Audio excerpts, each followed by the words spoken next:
don't know if my camera's on. Welcome to Cooking with David.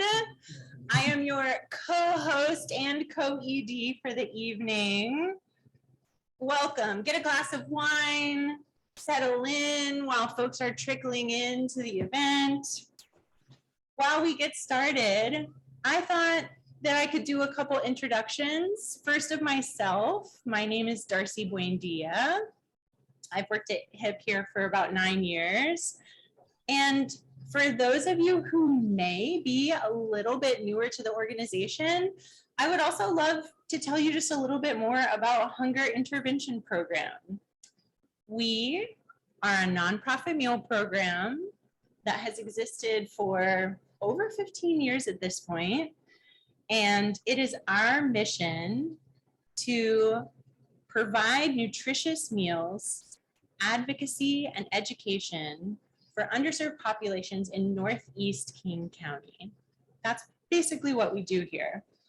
I will give more information about a couple different other programs along the way, but that's it just for now.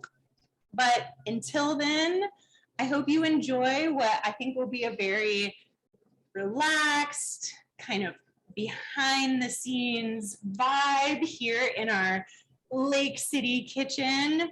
As you can see, the gloves are off. And before I introduce our co-star of the evening, I would like to give just a little bit of background. David Salerno has been with us since last summer. So he is creeping up on his 1 year mark at HIP. David is running our senior meal program, which we will talk a little bit more about later in the evening. But I would just like to add that David comes to us by way of the French Culinary Institute from the newest of York cities. And before working at Hunger Intervention Program, David was resident chef at Sur La Table. One of our questions we'll ask David tonight is that how you pronounce that? But without any further ado, David, come introduce yourself. Tell us more about what we're going to do tonight. That was a lovely introduction. Thank you for that. I thought you nailed that, honestly. Hello, everyone. So yes, my name is David Salerno. I am the Senior Meals Program Coordinator for HIP. What really brought me to HIP from Sur La Table, I am doing a terrible job saying.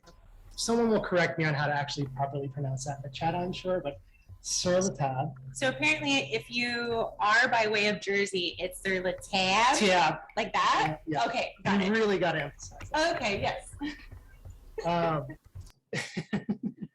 Right around the end of the time that I was at Sur La Table, I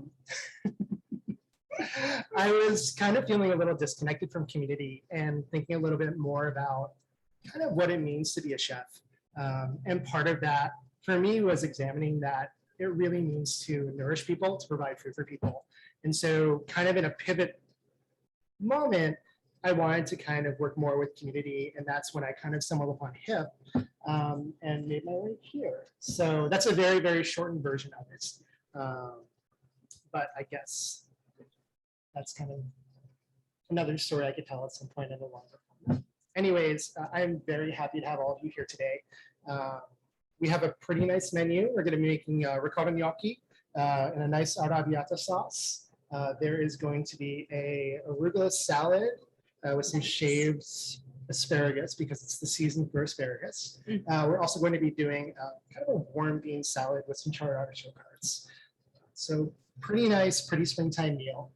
And I'll actually end up getting started in a bit on that, unless there's anything else you had to bring up now. I'm just going to do a couple housekeeping notes. You are welcome to get started while I do a little bit of housekeeping.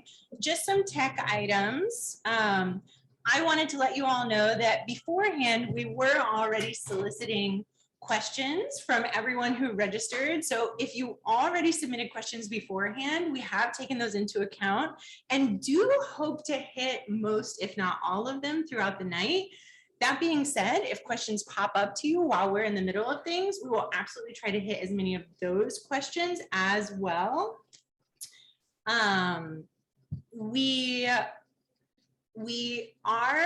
David and I are going to share kind of chatting throughout the night. I'll be helpful with the meal, and when I'm not, I'll be drinking wine. But otherwise, we're going to keep the rest of our participants muted for the night, just so we don't have too much like feedback and kind of hard to hear each other. Yeah. There is an option on Zoom to add closed captioning to your experience. You'll have to forgive me. I don't remember exactly where the button is, but if we're lucky enough, maybe someone from the tech team will put that in the chat to help you out. And without further ado, if they wouldn't mind to even come just pop in for half a second, I would love to introduce our tech team for tonight. Behind the scenes, we have Maddie and Angelina running the Zoom and helping to answer all your questions. Hi. Hello. Hi. Thanks for being here, everyone. I'm seeing cheers for Maddie and Angelina. And then with that, we are ready to begin this meal prep, and I am at your service. Perfect. One of the most common questions I feel like I got asked when I was working at Tab was, how to chop an onion. So we're going to go over that a little bit. But the other thing that I see on a daily basis from teaching cooking classes in the past is kind of incorrect ways to hold a knife. Yeah. I see it all the time. One of the first days of culinary school, I walked in and one of the instructors asked, well, can someone come up and hold this knife for me? And they, of course, asked for some big, strong person to come and do it. And of course, the big, strong person said, sure, let me hold that. I'll get that. And so he has them hold it like this. And please do not do this at home. This is just for kind of showing purposes. Anyways, he had them hold like this. He grabbed the blade and he started twisting it. And he next had them hold it like this. He grabbed the blade. Twisting it. I'm noticing it twist. And then they had them This is not a magic trick. It is actually twisting. Then they have them hold like this with a pinch grip. You can't budge it. So that is particularly the reason why we hold our knife like this, pinching on the back, wrapping our fingers around it. Not only is it more secure, but you kind of feel like you're more in one with the knife like this. There are some exceptions, but this is 99.9% of the time we'll be holding a knife this way. Yes. Going into an onion, this is like the big question I get, but you'll kind of notice the anatomy of it, right? We have things like our tail here and our top here. And so what we'd want to do is trim these off. So coming in, taking this part off, taking this part off. We'll just put those in the waist. And then you'll see we have our nice kind of core here. This is going to help keep the onion together as we cut through. If we were to cut through this way instead of top and tail, it could just fall apart on us, right? Anyways, I'm going to now cut it in half, and we're actually only going to use half of this. So we'll continue to clean up as we go here, pulling this off.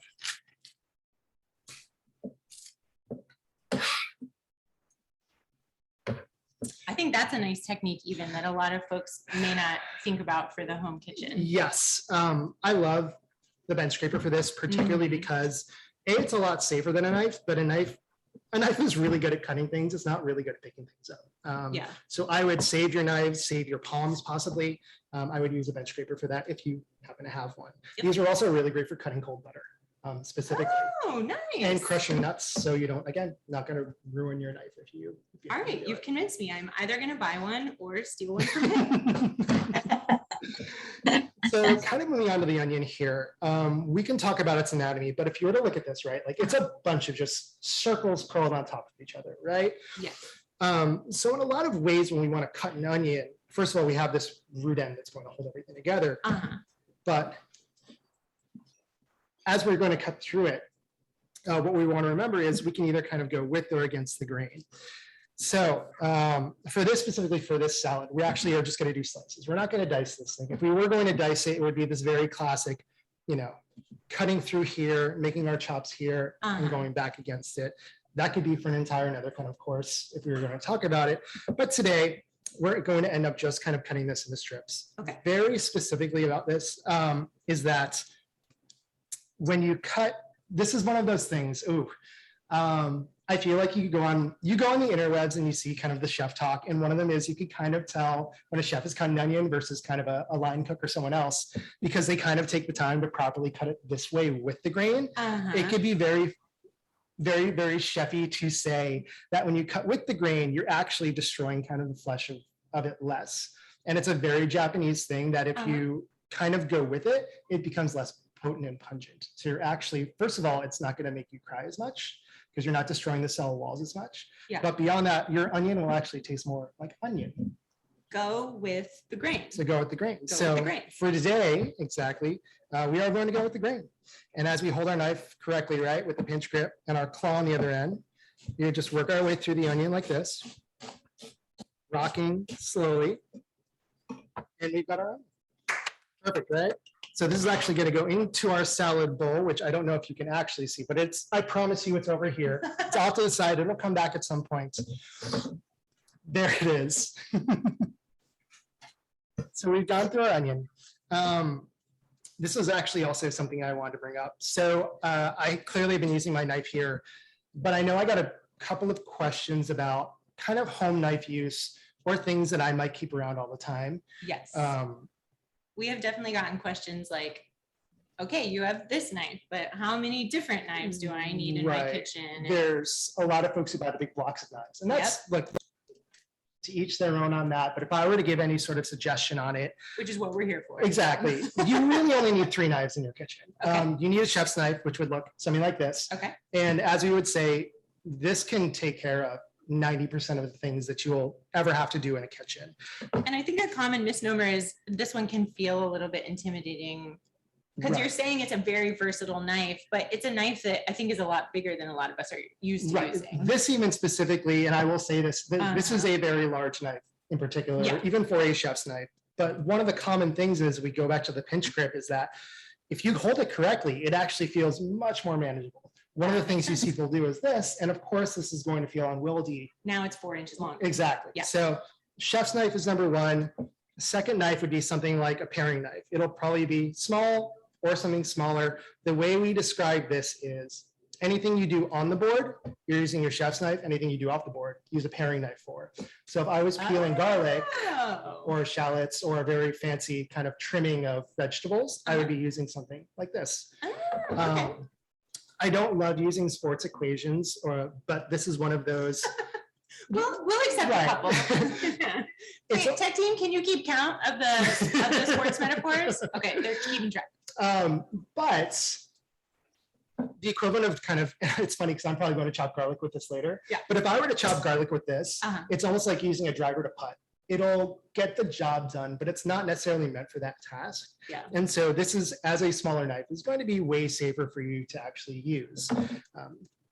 And the third knife is a bread knife, really. Okay. So a chef's knife, paring knife, and some sort of serrated blade will really cover most of what most people need inside of a kitchen. Yeah.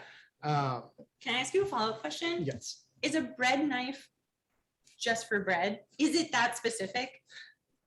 No. Okay. I say that with like a very big asterisk next to it. No, I think No, kind of. sort of.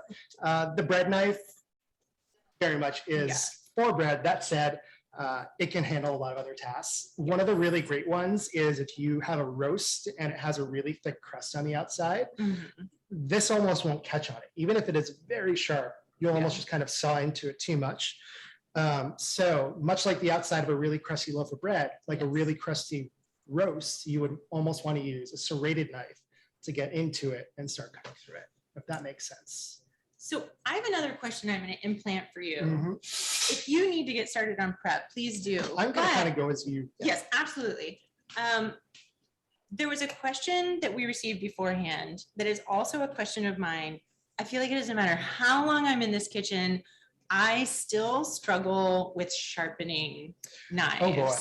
So I would love to know more about how sharp, what are we using to sharpen? What does that look like? We received some questions like that. Perfect. I'm actually, let me kind of juggle that around a little bit. Totally.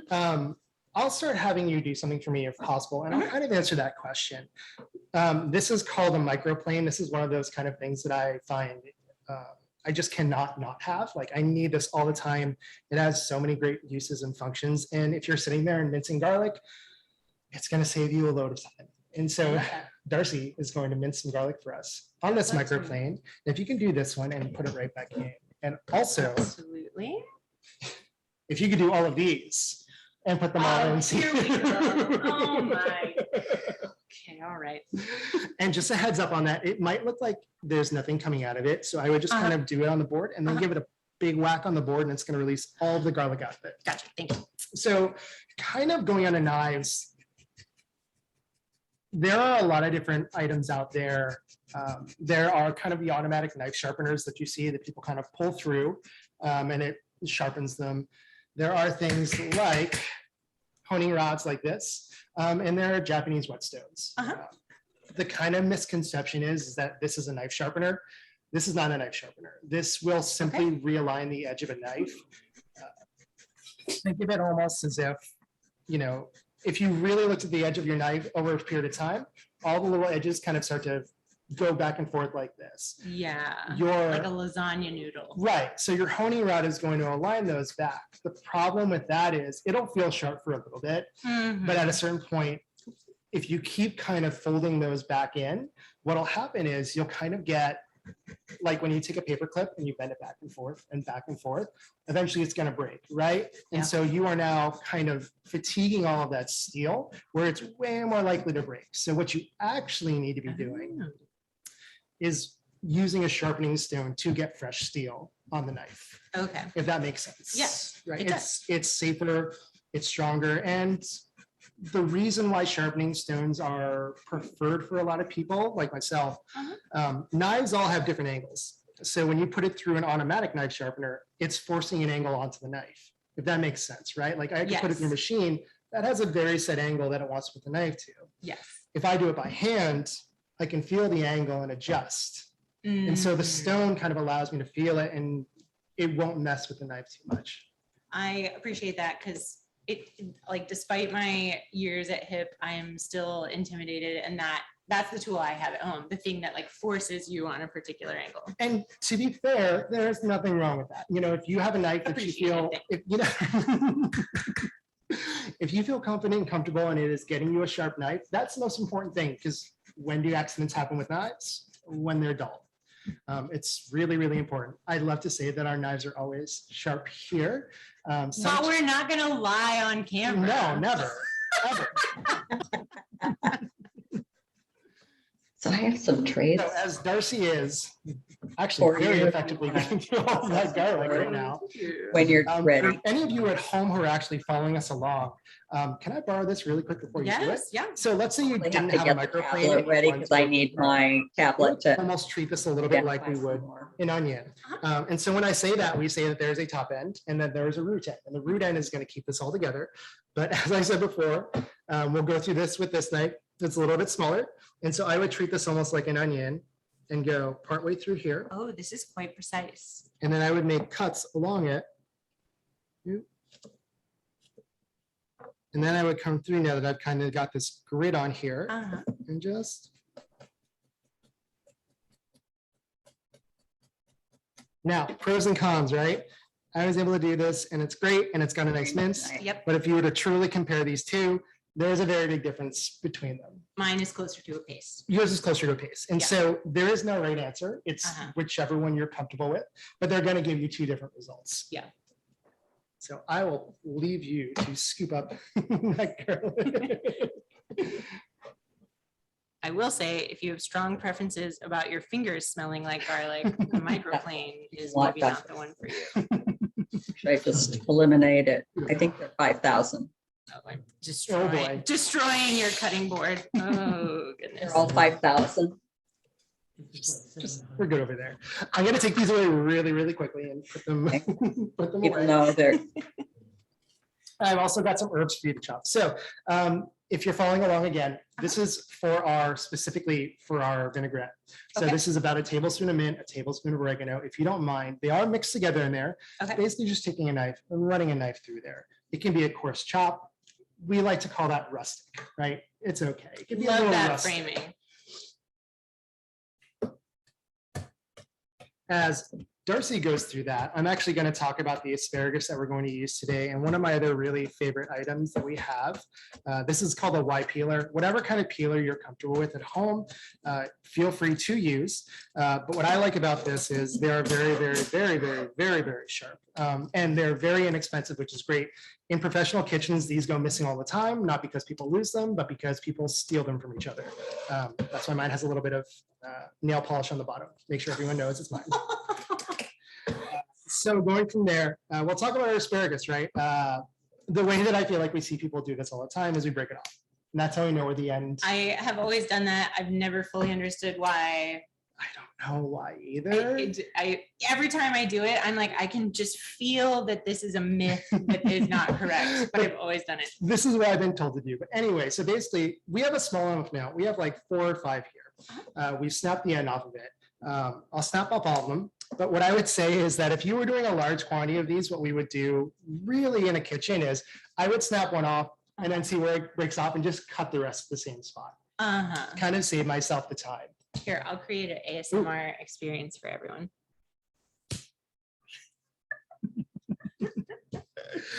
Now that these are split, actually, if you don't mind, basically taking this peeler and just running it along here. And there's going to be a certain point where you will not be able to get any more of the flesh off of there. You can stop there. We're going to save some of this asparagus for something else. So go until you feel safe. And again, for you, those of you at home, if you have a peeler, you would do the same exact thing, just running it along, taking some of our asparagus off of here, shaving it off. Okay, I'm shaving it to bit. I'm shaving it to nothingness. Oh, totally. Like Okay. you are totally fine here, but I feel like at a certain point it's going to say, and especially the tips, you can leave because we'll Okay. save those. Sorry, I should have said that. Nope. Now I So just kind of the middle of it will save, Okay. or we'll work through. Let me grab one more thing.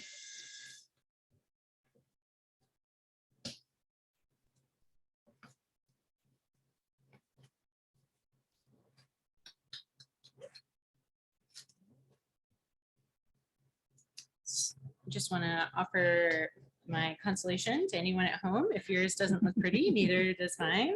Rustic. Right, that's the word today. Rustic.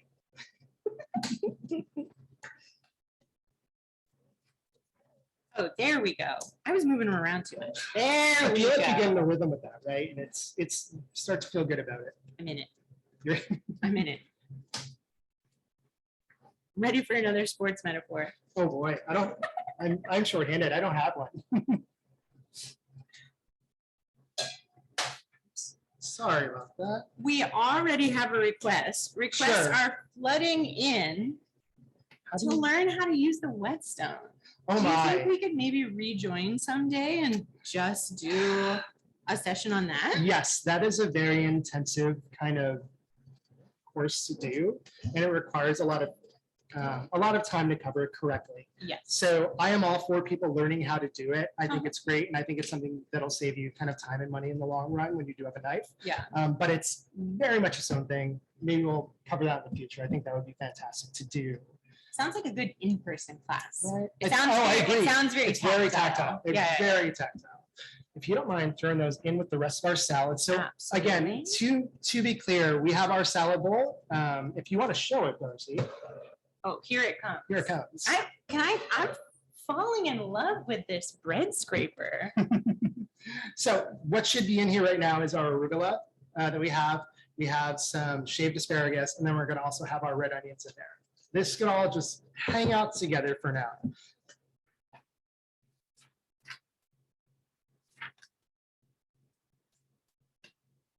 And do you mind doing one more favor while we're here? Always. So now that you've got these extra pieces here, this is going to go into our beans. We don't want to waste any of this nice asparagus. I would So never. If you can just kind of cut it into pieces about that big and then kind of show Absolutely. the size that you're doing. Perfect.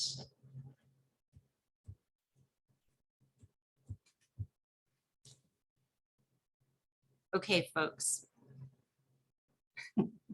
It's looking roughly about like that. Perfect. And that could actually go right in its container. We are going to hold on to this for later. Okay.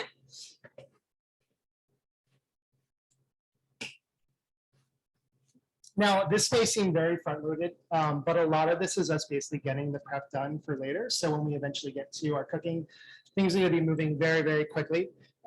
One of the other things that we have for our beans are these nice artichoke hearts. Beautiful. If you do have your artichoke hearts at home and you again are following along with us, I would ask you to just kind of take them out. I've got 6 of them here. Did I do math right? Did I do the math? No, you did not. Oh no, 7. It's a 7. I said 7. I remember when you said 7 the first time. We have 7 of these. So, Oh, we're showing off to. to this one. Oh, are we? But yes, so these are our artichoke hearts that we've had they should have been marinated at some point. They're out, but what I want to do is some of you may have them whole, some of them may have them halved. We want to split them in half. It's going to be easier to charge them that way. So if I'm you ready. don't mind, saying just half them and you can get them right back onto there. Okay.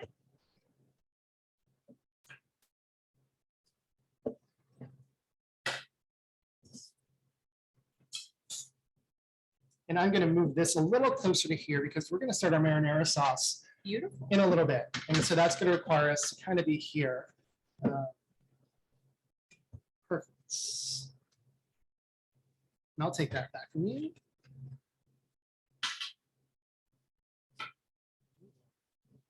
So to kind of show what we have here, these are all the parts of our marinara. We have some tomato paste. This is what's going to make the arrabbiata. So this is a big old bunch. It's about a tablespoon or so of crushed red pepper. And then we have a nice garlic that you mentioned for us before. I tried. And a can of crushed tomatoes that we're going to use. So what I'm going to start by doing is into our pot here, we're going to add extra virgin olive oil. Okay. And so 2 of these is going to be about a quarter. And so I'll use this sort of as a measurement. Oh boy, we're leaking a little bit. That's okay. It's a little surprise.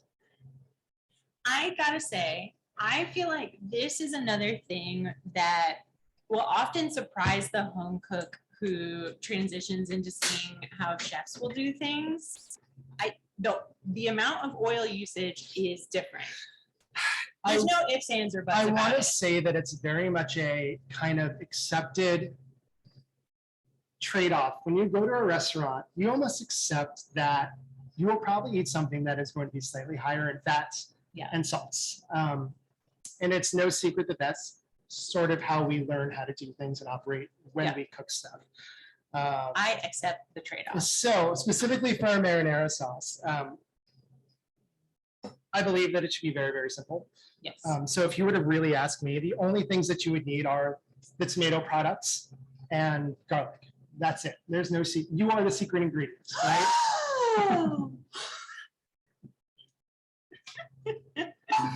And so we're going to have our olive oil heating up here.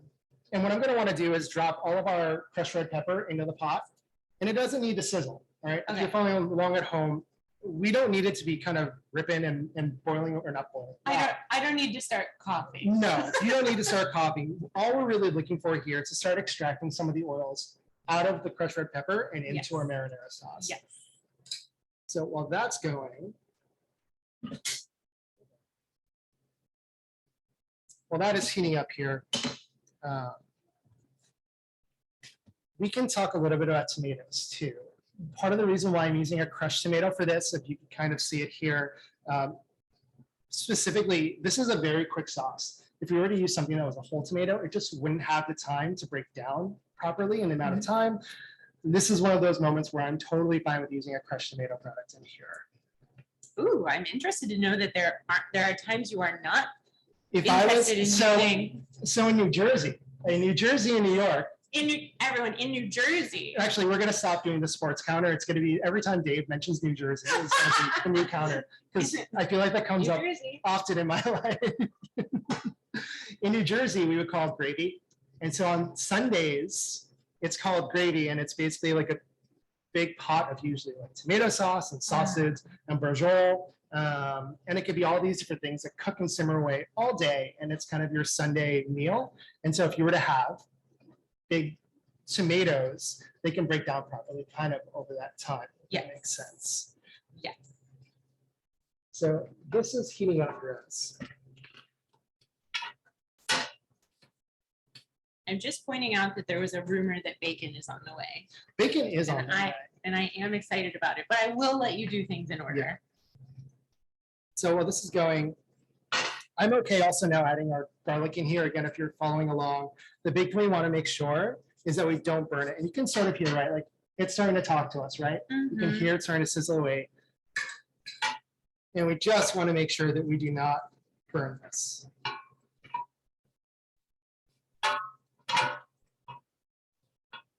The next thing is going to be our tomato paste. We want to fry this off. Part of the reason we do this, specifically when using a canned tomato, is that the canned tomato can be very tinny sometimes. Mm. And this almost brings more roundness to it. It kind of brings it a little bit more sweetness, almost as if you're reusing a tomato that you picked in the middle of summertime. That's really beautiful, really fantastic. That's the dream. So frying our tomato in here.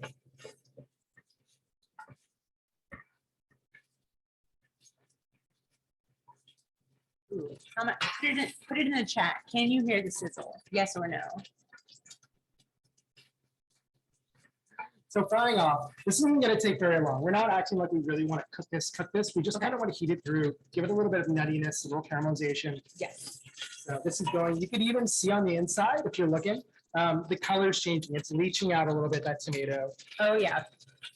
That is We're going from a amber to a full-on, we are headed towards a red tone, yeah.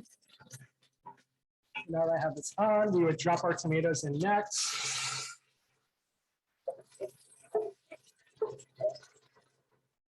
And then all I want to do is bring this down to a simmer. Easy. And this is going to go right into the back. Perfect. So if you are at home and doing this, you can just leave this on the burner, let it simmer away. David, are we talking like just a very low? Very, very low. Okay. The thing that we kind of are afraid of with tomato is that it's going to start burning on us. There's so much sugar in there. We just don't want it going too high. So now that that is done, we're actually going to talk about vinaigrettes really, really quickly. Yes, I would love to. So that was a question that came up too. Uh-huh. We have a vinaigrette for our arugula salad. And let me bring it over really quickly. Yeah, this is another one of those things that I struggle to commit to memory, and it comes up a lot. And I have another job for you. If you could you actually juice these lemons absolutely into this container for me? can do. Thank you. And so I'll talk about vinaigrettes as Darcy is juicing. When I went to culinary school, we learned that vinaigrettes were 3 parts fat to 1 part acid. I don't believe in that anymore. I think that that really requires you to have a very, very high quality fat for that to work because Okay. it's so fatty. Okay. So I find that 2 parts fat to 1 part acid is really the correct proportions. And that Okay. could be anything. So today we're using lemons for this, right? That's our acid. We're going to use extra virgin olive oil for this as well. That's really all a vinaigrette is. It's the mixture of those 2 things. So it could be anything from lemon juice to balsamic vinegar to white vinegar. Shield your eyes. Oh boy. Step away, but stay near the mic. Okay, that's very helpful. 2 to 1 feels like something I can absolutely commit to memory and Really? bring to my own kitchen. Really, really easy. And the nice thing is when you sort of learn about modifiers like fresh herbs, for example, right? Then you can really start to kind of change the way that it's going to taste. Mm. All that said, a very basic vinaigrette of olive oil and lemon juice is really, really, really fantastic. So I'm going to have you, when you are done with that, Absolutely. which I believe are going to be basically about a 1/4 cup of lemon juice. It's pretty darn close, I think. True, true. Yep. You can go right into here with all that. All of our oregano and mint are in here. It's a hefty 1/4 It's a cup. hefty I'm 1/4 just cup. really good at squeezing. Rustic. Rustic. That's the word. Rustic. So what I'm going to have you do, and this is the other part of a vinaigrette, right? Uh-huh. If you were to put oil and water, they would never want to mix, right? Same thing with fats and acids. They're not going to want to mix. It's just going to be kind of bubbles of fat floating around on top of the acid if they just sit there. Jets and sharks. Right. So you need to agitate it in order to actually make them properly emulsify, which is a fancy word to kind of mean they're going to marry together a little and smooth out. Mhm. So if you can whisk this as I kind of dump in my fat, which again, so this was a 1/4 cup of acid, right? Uh-huh. So we're gonna do a 1/2 cup of fat. I'm with you. And I'm slowly drizzling this in. Giving the acid time to really pick up all the fat.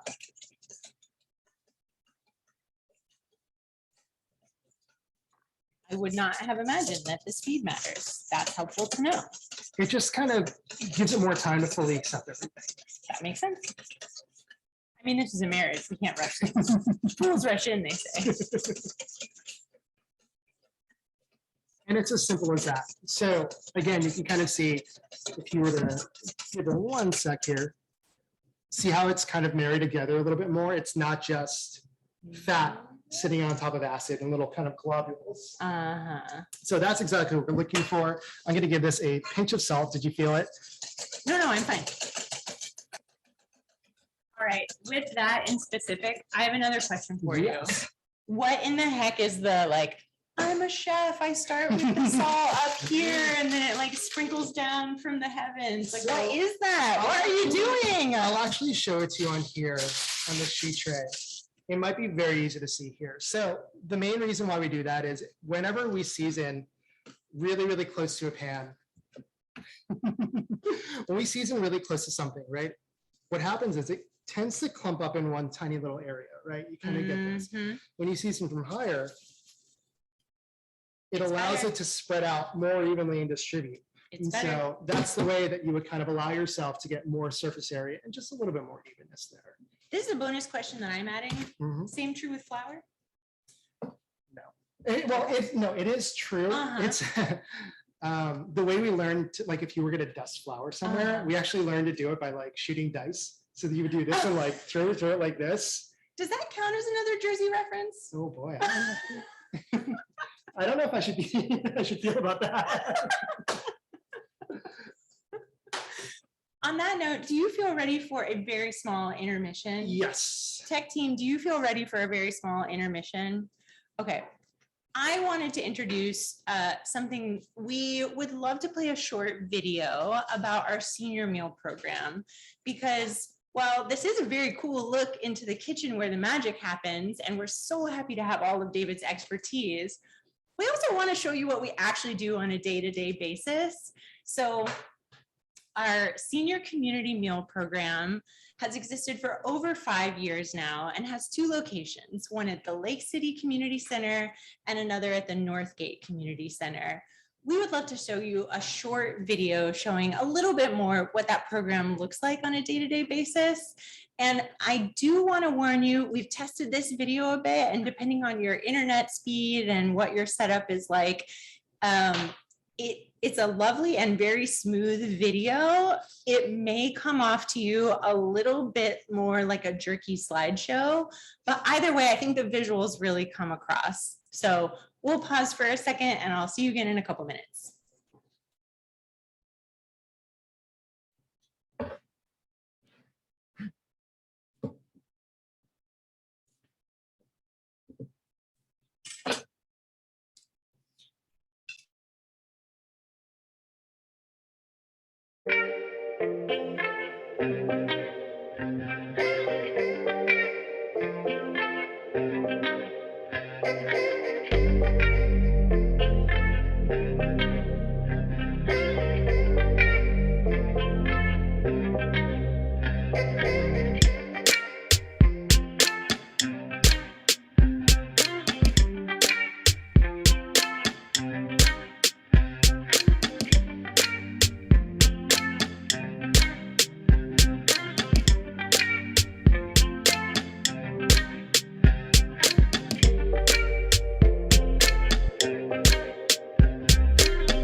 Hello again.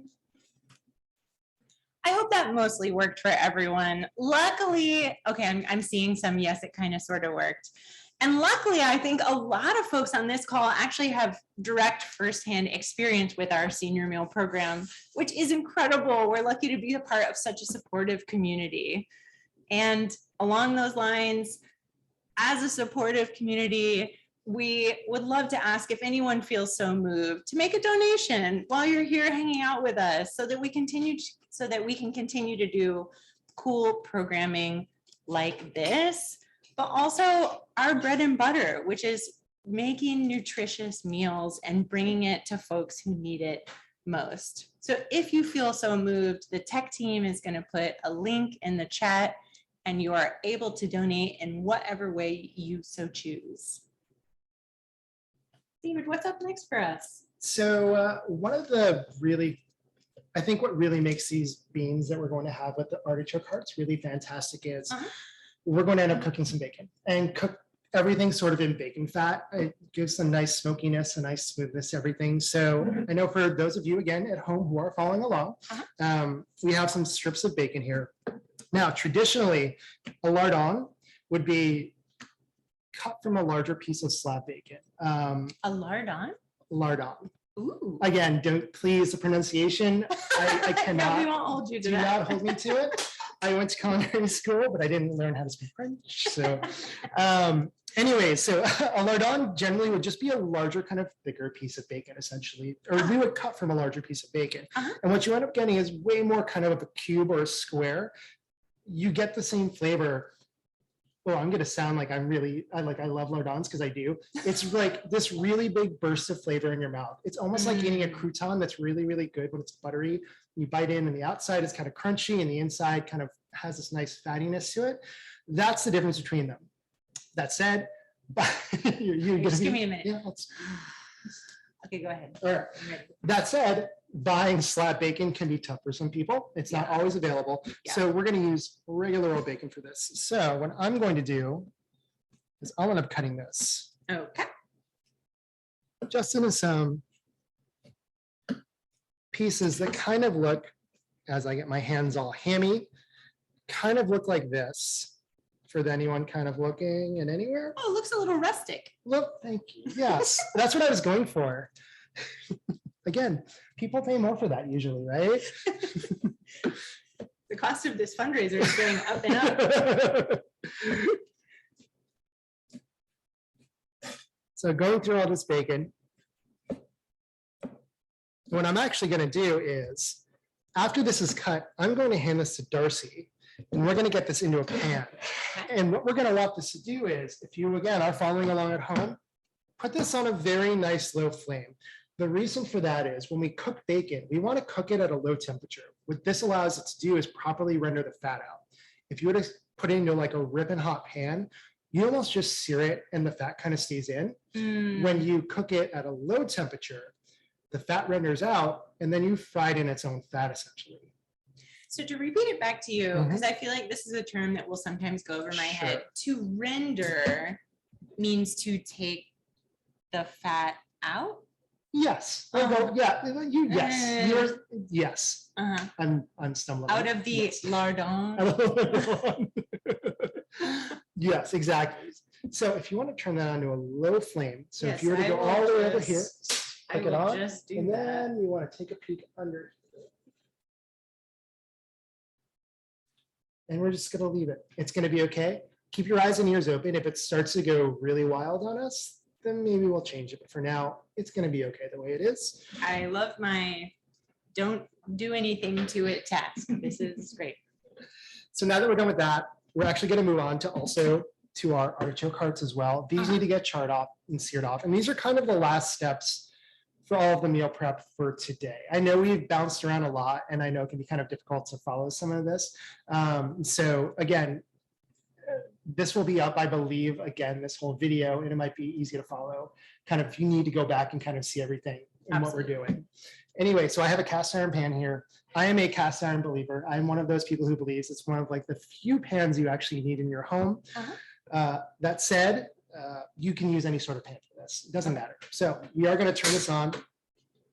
But really, like, you should actually really, You should really get a cast iron pan. David's opinion. Cast iron pan, and you'll see like I'm bringing this back. So this is kind of another view of all the things that go in, or a lot of the things that are in our artichoke hearts.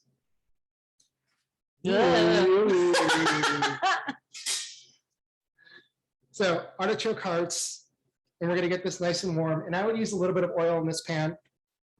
And I could hear it starting to talk to us, right? Oh, the bacon only is fine. speaking up. I'm gonna give it a little bit of oil just to help it out. Just a little. Did I get you? You're putting oil on the bacon. This changes. I feel like it everything almost, for me. it just kind of gives it a little bit of help to get started. Okay. It just needs a little help. Because the fat has not yet It has no fat friend. rendered. Right, like it has no other friend there to kind of help it along. Friend. This is a friend. So actually, we could turn that down just a little bit for me. I could hear it. It's going pretty fast. And then I will hand you this. If you could just kind of mix it around there a little bit, spread it out. We'll make sure that it's got some nice contact with that pan. Meanwhile, I have this cast iron pan. It's pretty warm. I could see it starting to smoke. So I'm actually going to turn it down just a little bit. And I feel good about this. And what we're going to do is, here's kind of a tip I would say too. When you deal with a pan like this and you're putting things into it, what you almost want to do is start at 12 o'clock. When you start at 12 and start moving around, it's a lot easier to remember where you started, right? Instead of just throwing things in a pan. So that's strongly what I suggest. So starting at 12, I'll get it in. You can hear it. You hear the applause, right? One, two, three.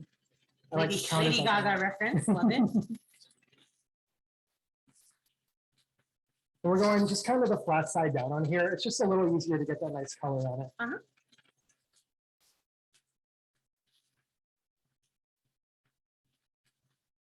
I would say this is the hottest. This is the hottest we've cooked Yes. anything up to Yes. this point by far. Yes, it is. Yeah.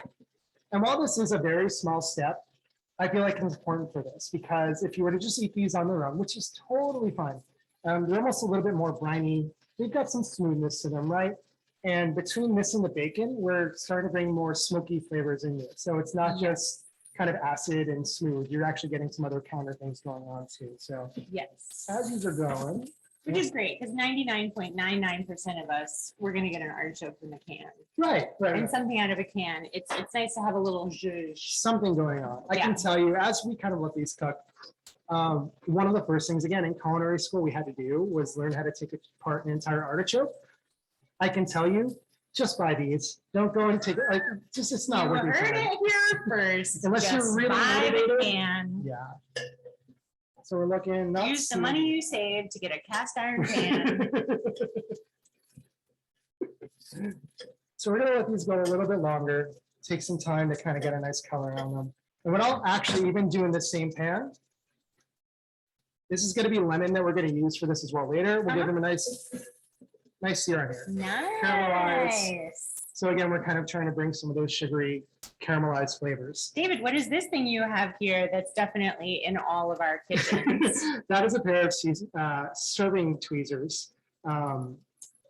They're not necessary for most people. I keep them in my bag just They're because very fun, things though. like this, they're very fun They're to very use. fun though. If you ever see them in movies where, they have a plate out and you have a chef doing Yep. all these little tiny Yep. things. I've watched that show. Yep. Yep. So I feel like the back of my pan is heating a little faster. And if you can sort of see, Oh, they have a very nice brownness to Yeah. them already. that one not so much. And this is another thing. So I very strongly believe a lot of cooking beyond just cooking is the manipulation of heat. And because of that, it's actually learning and understanding where kind of the hot and the cold spots are, and then learning to transmit that and how things heat up into the food and cook them properly. Yes. So if there's ever, again, like a tip I can give for someone who says or thinks that I can't cook this, things are burning or that, or things are kind of undercooked or having issues with that, it's a little bit of starting to understand just kind of your pans and how they work and where the heat's coming from and, how ingredients are going to react to those types of things. It's not like this pan is bad, this oven is bad. It's like, where does the heat live? Right. So, I can tell you the heat lives in this kitchen because we turned all the fans off, so they're not too noisy. Bacon question for you. Is it better for them to really kind of sit and relax for a bit? They don't need to get stirred too it's much. totally fine for that to relax. It's really strange with bacon. When you use this method, it's almost like it's going to be very slow for 90% of the time. And then the last 10%, it's like, holy smokes, this is going real fast. Because that's the point where we turn the heat up and then we start to fry it in its own fat. So like that last 10% of the time is really that what sounds the action, right? So I've turned the heat off of this, this pan. We're just let this hang out. You know, these are just gonna hang. This is all just gonna be part of our our artichokes later on. Love it. But it doesn't need to really happen anything here. Part of the reason this dish came up actually was we got a question about high fiber meals that would be yummy. I very much put the disclaimer out there. I am not a dietitian or a nutritionist. That is not my bag. It's not my thing. But I do understand a little bit about food and, you know, the composition of some foods. Again, if you were to take the advice of a chef, take the advice of a chef. Which I would, which we are. Right, which we are. Foods, generally, I don't think you could ever really beat vegetables and legumes for fiber. Like they are so high in fiber, you know, and just packed full of so many really great nutrients in there as well. I have a hard time beating it in any other way. So this meal, artichoke hearts, it's got cannellini beans in it. It's got some capers in it. Vegetable, well, not vegetable, but there's a lot of fiber in there. So that's kind of how I would approach that question. You know, that said, if you really want to find things in your diet that may not involve legumes or vegetables, which it's possible, that's very much a please talk to a dietitian or a doctor about that. Someone who's kind of professionally in that realm. Yeah. Yeah.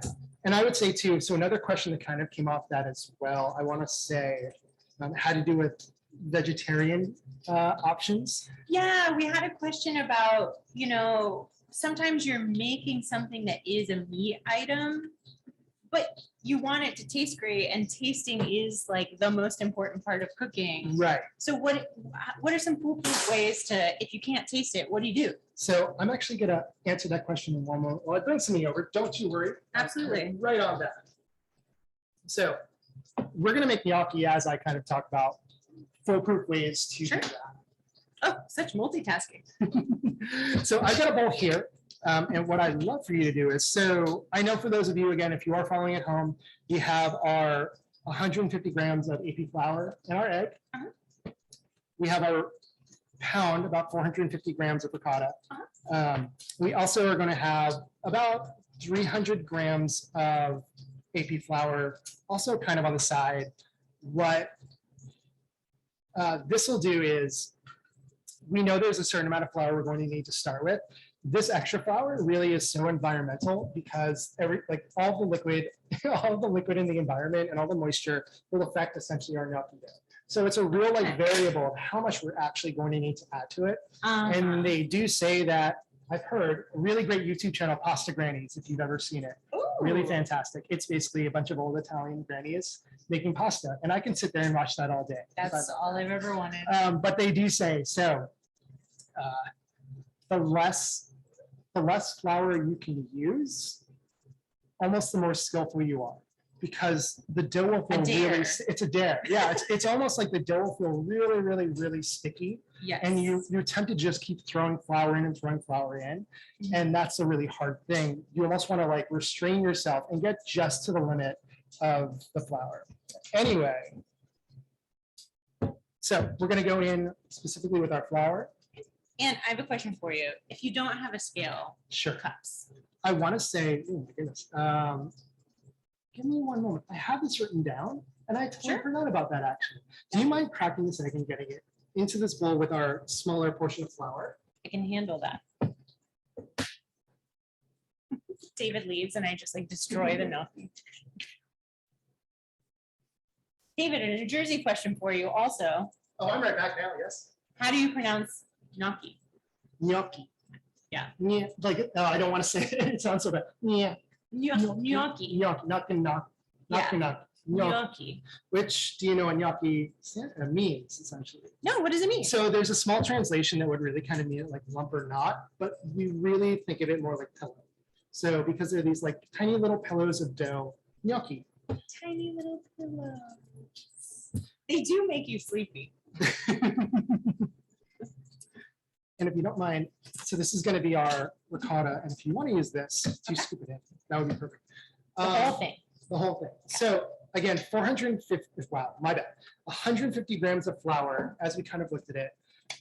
It basically will sit around a cup of flour. And again, the nice thing about this, almost the nice and the terrifying part about this is that the measurements aren't exact. So you can start with a cup of flour, and then you're just going to kind of keep adding until it feels comfortable. And just so keep mixing a bunch. If you want to swap, probably take this one. I'd say Okay. that's the way to go. So I'm literally. You pushing can you off really, camera. really get in there. All right, come Get in here, come here. I'm gonna move some things. I finally recovered from the whisking and here I am again. You can tell the people in when we did pastry week for culinary school, that's when you really got your arm workouts in. All the carpal tunnel comes Yeah. out. Beautiful. And so if you want to show the camera, you can see it's pretty loose still, right? Like it doesn't look like it's really going to form a dough. And so what I would do is, again, with our extra, again, we have about a cup and a quarter of flour in here. Uh-huh. We have our extra flour, and I would just eyeball adding a good amount in, because this is going to take some. So I maybe added three-quarters of a cup of flour there. Maybe. Yeah, it was pretty generous. It was pretty generous. So continue to sort of mix that together. And this is not like a regular pasta, like an egg noodle pasta, where there's a lot of, you have to work it to really form the gluten to make sure that it kind of holds together. We just want this to come together. Again, pillows, we want this to be nice and light, nice and fluffy when we cook it off. Cool, and I'm gonna add a little more. Sorry about that. And again, maybe another half cup added in. Continue to mix it. I'm going to check on the bacon as you're doing this. If that's okay. I would love, we'll trade. Mhm.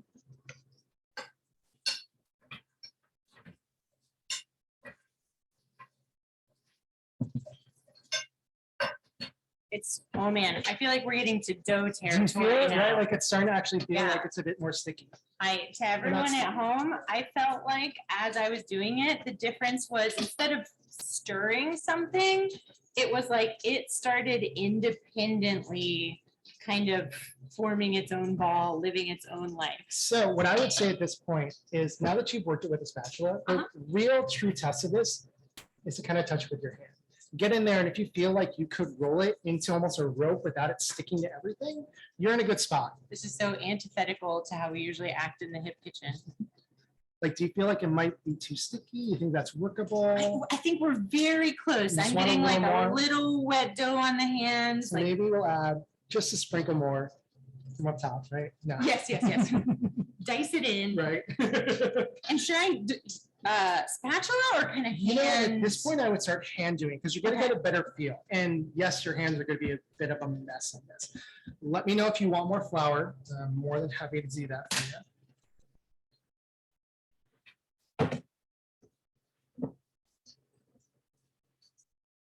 I think like Okay. basically I think like the amount you gave me, give me that one more time. One more time. Very close. Thank you to the patience of those at home. Have any of the viewers at home made gnocchi before?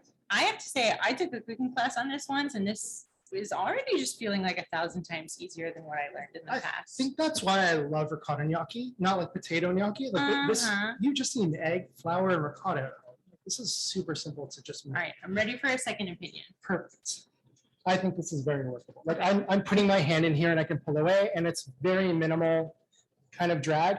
You know, when you I'm glad your hands are so clean. why don't you go get it clean and come on back?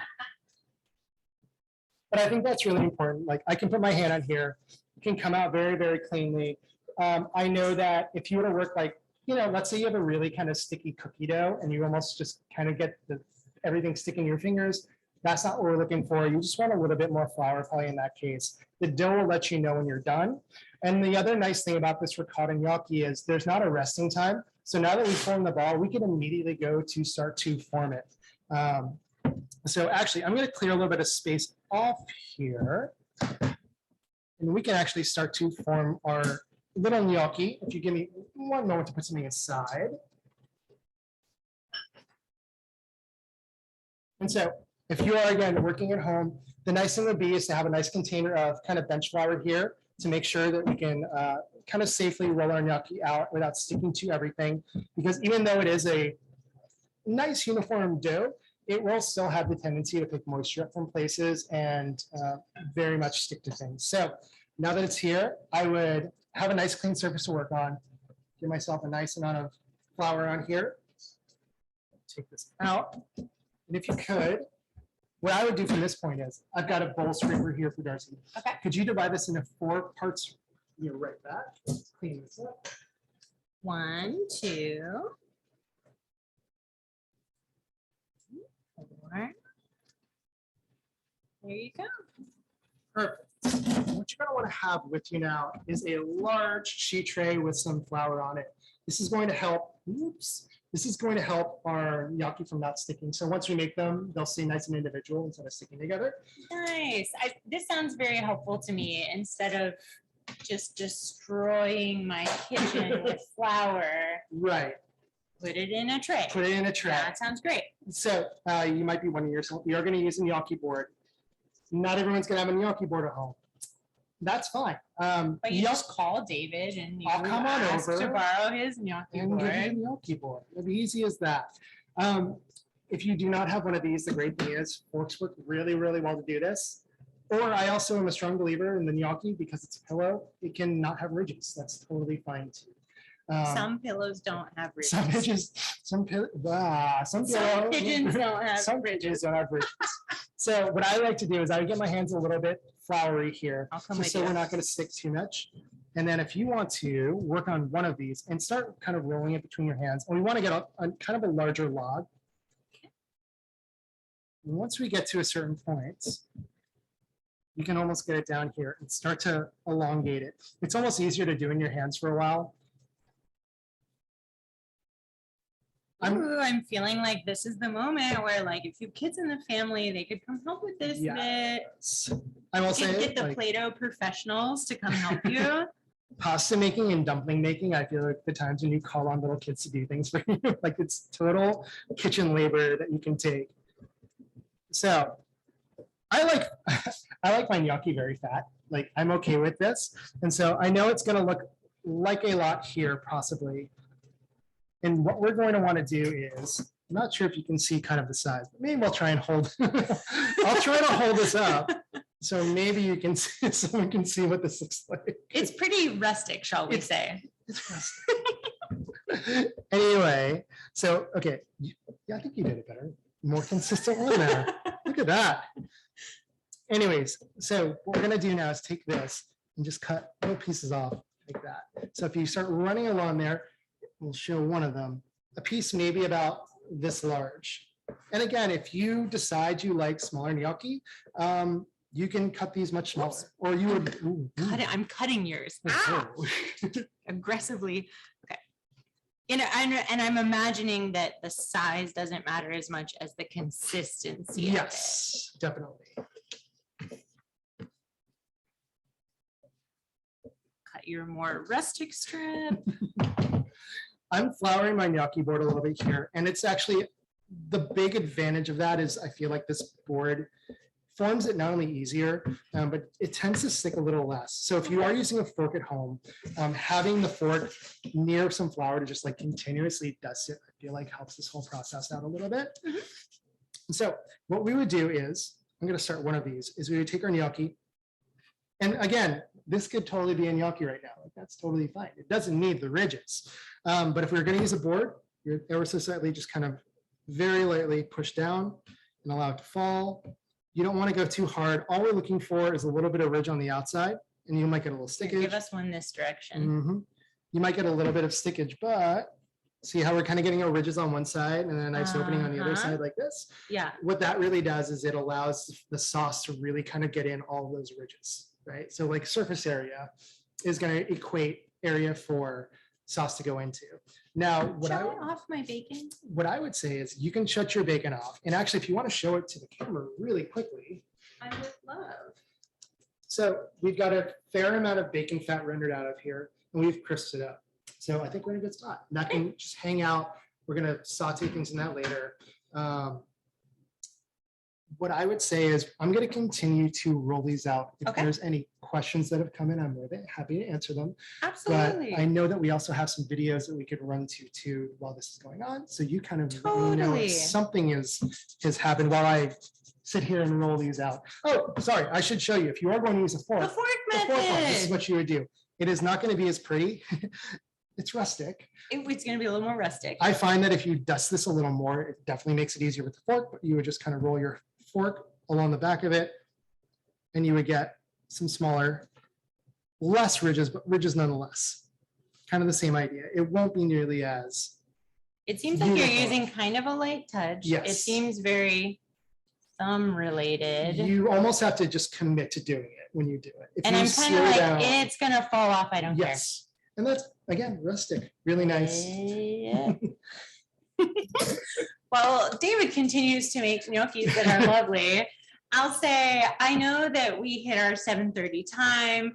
For those of you that this is all the time you had to offer us today, we just want to say thank you so much for coming. We had a blast, and this is being recorded. So should you ever say, but then what happens next? It is recorded, and we can always revisit that later.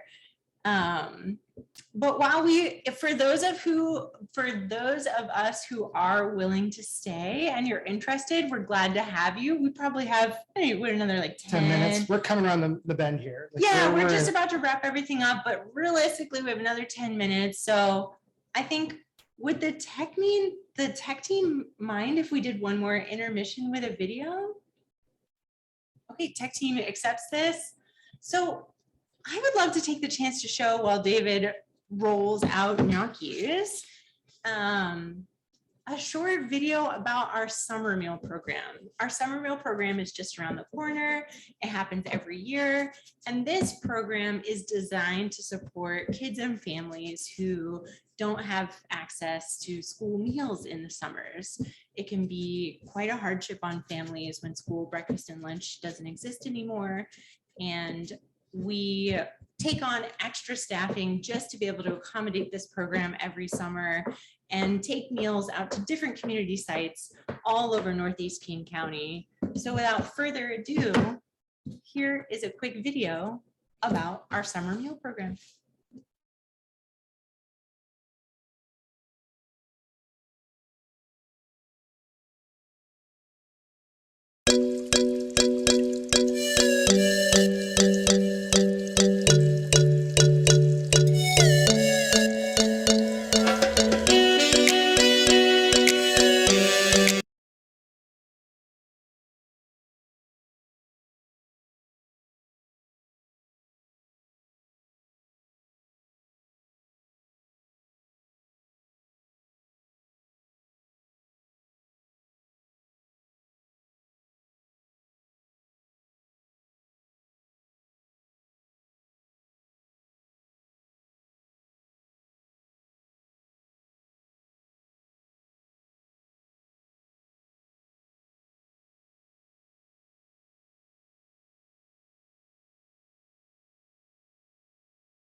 Hey, we made it through one out of two of the videos. What do they say? Aim for the stars so that you hit the moon. Is that how I it think goes? that's it.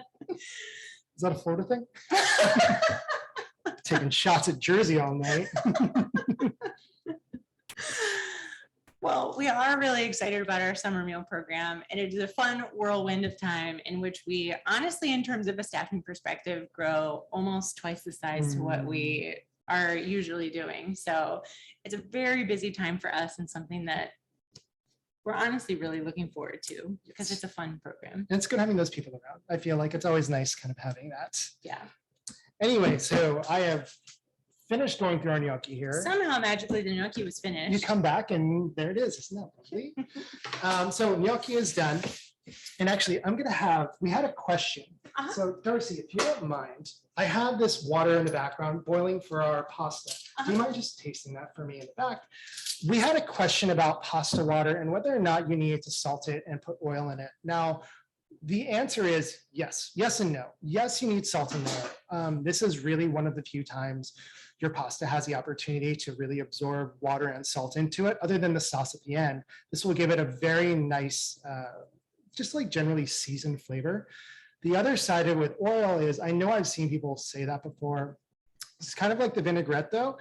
The water will never agitate enough for that oil to really absorb and then really absorb into the pasta. So it's almost like you don't need to do that. You're better off oiling it afterwards. Like if you really want it to taste like oil, take your nice olive oil, put it on it after you boil the water. It's not going to do anything in the pool with everything else. So salt before, oil after. Right. Okay. Would you say that tastes like the ocean? Truly, I was gonna say it's reminiscent of you accidentally like, breathe Salt in, water. breathe in a wave a little bit. And that's Yeah. what we're looking for when we cook pasta water. Like that is the marker. We want it to taste like the ocean. And generally, anything that we blanch in water that we want to pick up seasoning, that's what we would do as well. Like we would always want our salt, our water to taste of the ocean. That's kind of our guide for something like that. So our pasta water is sitting back there. And actually, I know it is out of frame here, but I'm going to have Darcy essentially drop all of our gnocchi in there as carefully as you can without burning yourself. Probably just hand dropping Just them hand in dropping them in. as They easy are a little bit delicate. Yeah. So just be a little bit careful with it. And I will say that one of the big things that one of the things that you really want to be careful with gnocchi specifically is that when you put it in the boiling water, it isn't roaring boiling, like a heavy Not a boil. crazy boil. Yes. So I worked with a chef once who said they made gnocchi for the first time for their partner. Their family was coming over and they did all this work, all the work we did today, and they had the boil too high. And so when they dropped all the gnocchi in, they just dissolved to nothing. And so the entire meal was they recovered, but it was one of those, all that kind of work for nothing just because the boil was too high on them. So this is very much be careful of the heat, get it to the proper boil. And Did that relationship end up working out? still together. Oh, Isn't that nice? When the gnocchi goes in, it's only going to take about 2 or 3 minutes. One of the signs of that is that it's going to start to float. Like the fresh pasta cooks very, very, very, very quickly. It has to do a little bit with it's a little more hydrated. So again, it doesn't have to absorb as much water. And that's one of the signs when it starts to float. Essentially, you have dissolved out some of the water, but you've also started to incorporate some water from the outside to cook it. And so that kind of changes the density and the buoyancy and has to have it to begin to float. We are very much coming around the bend here. So we'll bring back something like our salad now. You can see we have our arugula. And actually, I will hand mix this a little bit. So arugula with our shaved asparagus. And I will bring back our vinaigrette too. So we've got our vinaigrette here. And sometimes what will end up happening actually is a vinaigrette will start to separate the longer it sits. All you need to do is agitate it a little more and it's come back together.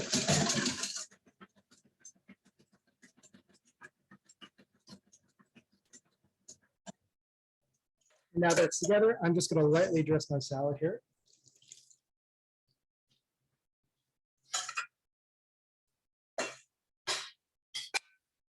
And I'll give this a nice little toss.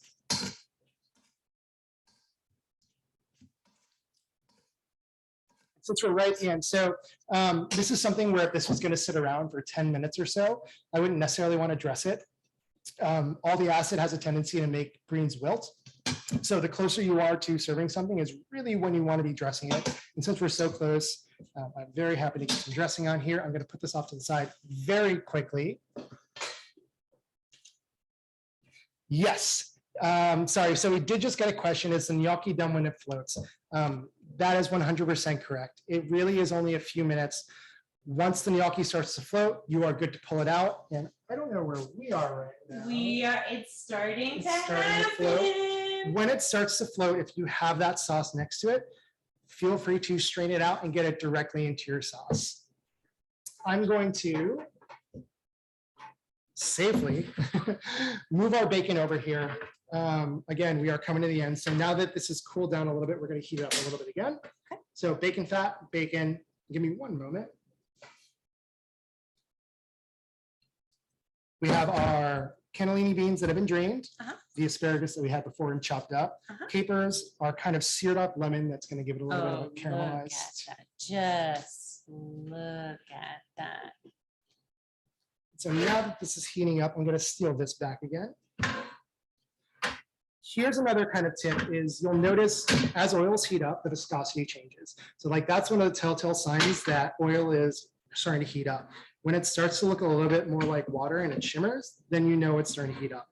When it has that very slow kind of snail-like trail to it, that's a little bit more that it's a colder oil. So, and if it got cold, it would come to a dead stop. Yes. Hey, question for you that we got. Salting the water. How much salt in the water? Oh, it's liberal. It's a lot of salts. A lot. A lot of salts. I can honestly say, and it really does depend on kind of the size of your pot. Yeah. You can start with a quarter cup of salts to be very conservative on that, and then give it a taste. It will take a lot of salt to make something taste like the ocean. You heard it here first. If you thought we were being liberal with the oil, we're being liberal with the salt.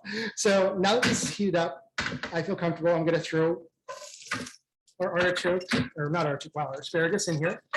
Let's cook, give it a mix. This is going to go very fast. Artichokes in, capers in. And when you heat capers, when you heat capers like this, they go from really briny and salty to almost a little bit smoother, like this cooking. Oh. And here, you can almost start to smell that too. Yeah. Like it's a little saltiness, a little bit there. And we'll go into our beans. Sorry for the noise. And you can see it almost making this like smooth sauce along with it, right? Beautiful. Then we take our charred orange or charred lemon, get some lemon juice. Darcy, there is a white plate to your left. Do you mind grabbing that for me, please? For you? Oh, and I almost forgot our artichoke hearts.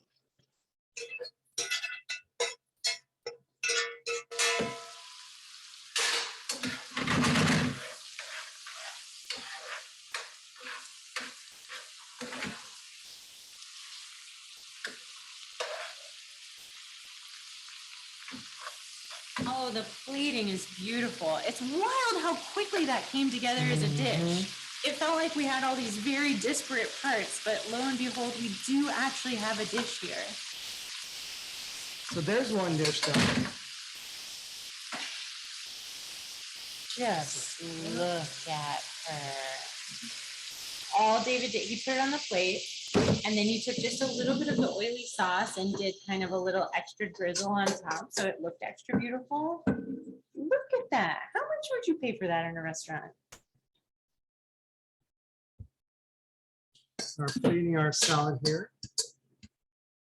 David, a question that we received beforehand was, okay, we have all this beautiful food. Obviously, we're gonna eat all this. I'm not worried about that. But if you were storing leftovers in a fridge, do you have any tips around that? Yes. Depending kind of on how you think about it, I would specifically say, oh, do you mind actually, as I answer this question, there is some Parmesan over there with the Y peeler that we had before. Do you mind grabbing the Parmesan that is off to the side and bringing it back over? Yes. So I think storing of leftovers really takes a couple things into consideration. Number one is that, yes, perfect. Some nice kind of shaved pieces. Beautiful.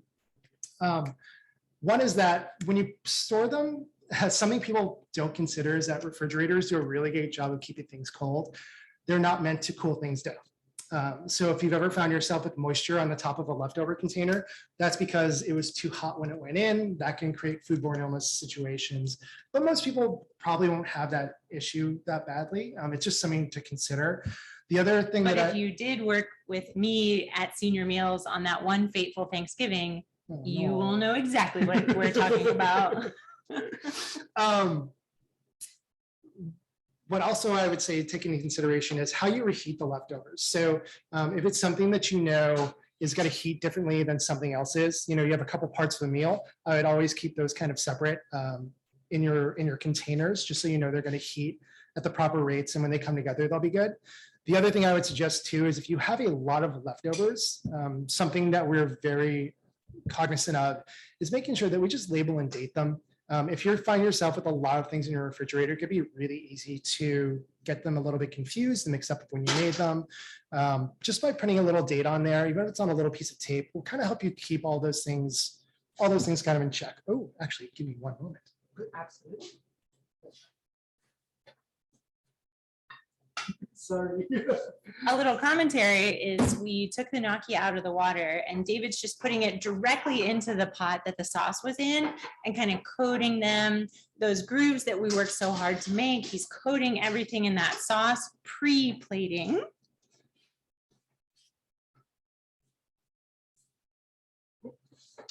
It looks really nice.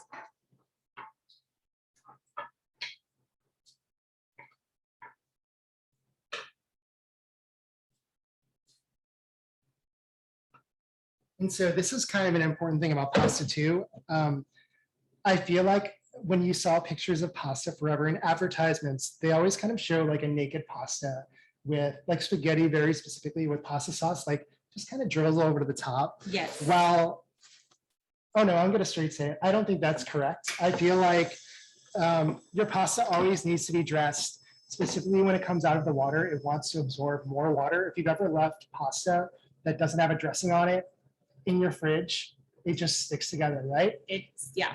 That's because it's continuing to absorb water, and eventually there's no more water to absorb and it just wants to stick to each other. So very specifically, I would say the second your pasta comes out of the water, get it into whatever sauce you're going to cook it in. And so I am going Attend to, your dinner parties dressed. yes. Rustic. I'm glad you have it, but let me know if you need a hand. Now, I said this will feed 2 people. Let's go feed a lot of people. 2 people who are 8 people. Right. So that's kind of it. We've come to it. So we have our nice salad with our mint oregano vinaigrette. I'm trying to set up your presentation. I'm sorry. Yeah, it's a sauce. And that's it. That's it. We made it. Thank you so much, David. I know it's a push to make this all happen so quickly.